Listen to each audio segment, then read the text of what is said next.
دوستای عزیزم خوب هستین؟ چه حال احوال؟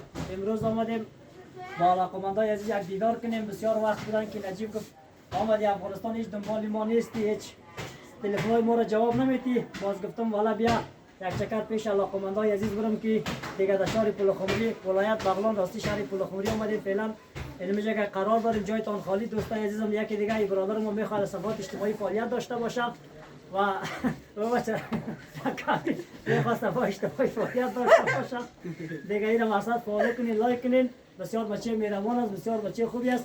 راستی یک چیز ناگفته نمونه، ما هر وقتی که نامزاد شدم بخیر دینمی دکان شما میفهمید دیگه لباسای نامزدی رو میگم اکثر مراسم ما رو خوب میکنین دیگه. من روز نامزاد نیستم، عروسی هم نکردیم بخیر. از این بعد خدا خواست دیگه ما بچه همین بیایی کامرادمند پیش بیا. راستی من این لباسا رو زیاد خوش دارم.